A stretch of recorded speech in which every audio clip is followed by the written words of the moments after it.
श्री शिवाय नमस्तुभ्यम। स्वागत है आप सभी का एक बार फिर से। मेरे देवाधिदेव महादेव आप व आपके परिवार पर अपनी कृपा दृष्टि सदा सर्वदा बनाए रखें।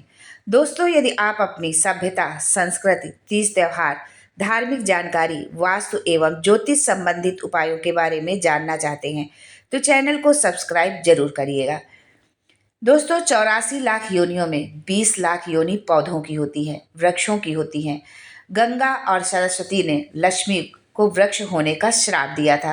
तब माता पार्वती ने देवाधिदेव महादेव से कहा कि आपने गंगा मैया पर तो अपने कृपा करी है कि आपने अपने नाम के साथ उनका नाम जोड़ दिया है, पर महादेव आप लक्ष्मी पर भी कृपा करो कि उसको तुलसी का क्यारा बनना है, पर उसके बाद उसका जन्म नहीं होना चाहिए, ऐसी कृपा कर दो। भोलेनाथ ने कहा कि कार्तिक के महीने में लक्ष्मी जो तुलसी के क्यारे के रूप में प्रकटी है, उसकी मंजरी को जो द्वादशी तिथि के दिन जो भगवान शालिग्राम के चरणार बिंदु यानी चरणों में समर्पित कर देगा तो तुलसी कभी दूसरे वृक्ष का रूप धारण नहीं करेगी। वो एक ही वृक्ष का रूप धारण कर मोक्ष को प्राप्त हो जाएगी। उसको पुनः वृक्ष का रूप धारण नहीं करना होगा। दोस्तों, हमारे हिंदू धर्म में तुलसी की सेवा में सबसे बड़ी सेवा है मंजरी को उतारना, क्योंकि मंजरी तुलसी जी के सिर पर भार स्वरूप होती है। दोस्तों, गुरु जी ने अपनी कथा में बताया है कि जो शिव महापुराण, स्कंद महापुराण, विष्णु पुराण वर्णन करता है कि कार्तिक खंड वर्णन करता है कि तुलसी का क्यारा चौकोर है, गोल है, खड़ानन है। अगर तुलसी का गोल कुंडा है तो ऐश्वर्य देगा। आपने देखा होगा कि किसी किसी के यहाँ तुलसी का चौकोर कुंडा होता है, वो वंश बढ़ाता है। जिसके यहाँ चौकोर कुंडा है वो वंश की वृद्धि करता है। खड़ाकृति जो 6 कोने का है वो धन देता है, संपदा देता है। दोष हमारा है, यदि हमारे घर में कुछ अनहोनी होती है, कुछ अशुभ होता है या हमारे जीवन में कष्ट होते हैं, तो वो कहीं ना कहीं हमारी कोई गलती होती है जिसका फल हमें भोगना पड़ता है। अक्सर बहुत लोग तुलसी के कुंडे के नीचे शंकर जी को रख देते हैं कि तुलसी पर पानी चढ़ाएंगे तो वहीं पर शंकर जी को भी पानी चढ़ा देंगे, सर्पदेव को रख देते हैं। ये सब दोष है। अगर ऐसी गलती करते हैं तो स्वयं उसे भुगतना पड़ता है। तो कैसा कुंडा होना चाहिए ये हम जानते हैं कि 7 तरह के तुलसी के कुंडों का व्याख्यान तुलसी के लिए कहा गया है।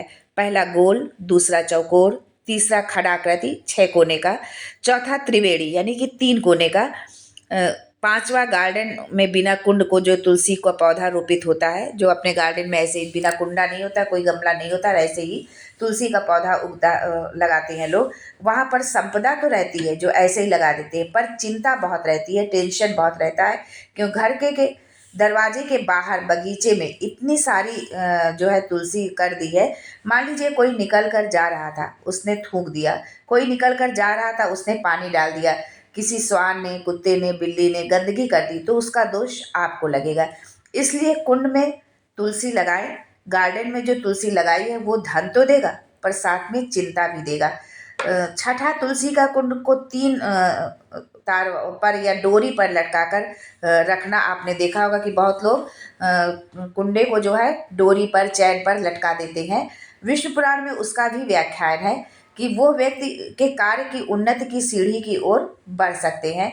विष्णु पुराण में यह है कि जो व्यक्ति इस तरह करता है तो कार्य की उन्नति में मतलब आगे तो वो बढ़ सकता है, लेकिन जिस तरह से कि भोजन की थाली लग गई है, भोजन तैयार हो गया है, खाने को भी बैठ गए हैं, पर थाली खसक गई। समझ लेना कि तुलसी को आधार पर लटका करके हमने रखा है, तो हमारे जो कार्य हैं जीवन के वो हो तो रहे हैं, कार्य तो हो रहा है, बनते बनते काम बिगड़ गया है। व्यापार किया, बहुत मुनाफा होने वाला था, पर अचानक से पता नहीं क्या हुआ, बिगड़ गया सब काम। बनते बनते काम बिगड़ जाना, अधर पर लटका होना, बीच में ही काम का रुक जाना, यह 7 क्रम है तुलसी के। तुलसी का 7वां क्रम, तुलसी का कुंडा जैसे घर के आंगन में विराजमान है, ऐसा एक छोटा सा कुंडा भगवान के लिए आप रोपित करें। प्रतिदिन भगवान की सेवा करते समय तुलसी का कुंड सामने रखकर उसकी आराधना करना, फिर उस कुंड को वापस बाहर ले जा कर के रख देना। फिर दूसरे दिन पूजन के समय कुंड को लाकर रखना और फिर उसे वापस रख देना। दोस्तों, अगर आप पूरे साल आप ये नहीं कर सकते हैं तो कार्तिक के महीने में तुलसी का छोटा कुंड, चौकोर वाला, गोल वाला नहीं, चौकोर वाला कुंड जो है आप रखें, भगवान के सामने रखकर पूजन करें और फिर वापस बाहर विराजमान आप उसको कर दें।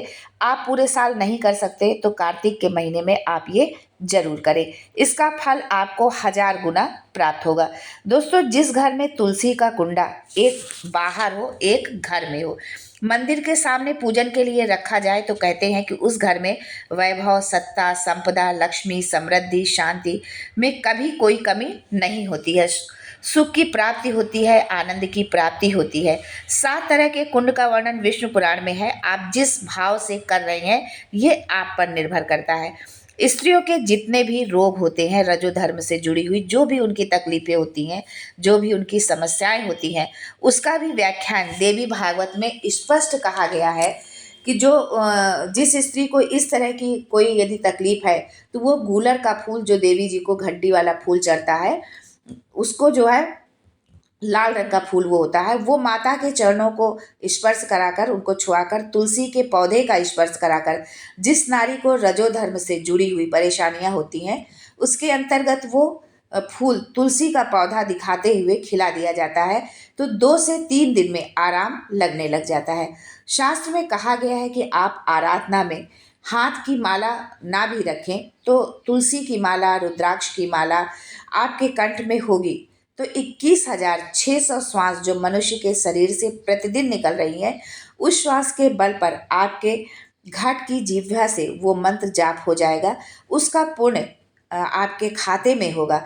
आपके गले में तुलसी की माला, रुद्राक्ष की माला जो हो, उसमें मन के 108 होना चाहिए या 108 से भी ज़्यादा हो सकते हैं।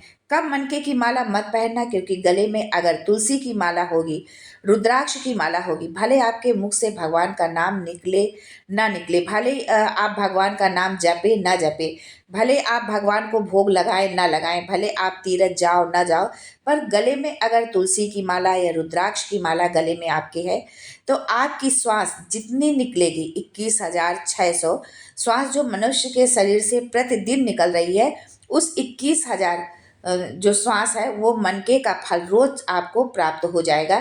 ध्यान रखें कि गले में माला हो, भले ही तुलसी का एक मन का हो, रुद्राक्ष का एक मन का हो, पर गले में कुछ होना जरूर चाहिए। 2 पौधे ऐसे हैं जिनको कुछ दिया जाता है तो वो कभी समाप्त नहीं होता है। एक तुलसी का पौधा और दूसरा है आंवले का पौधा। आज के लिए बस इतना ही दोस्तों, मिलते हैं अगले वीडियो में एक नई जानकारी के साथ। तब तक के लिए श्री शिवाय नमस्तुभ्यम and thanks for watching my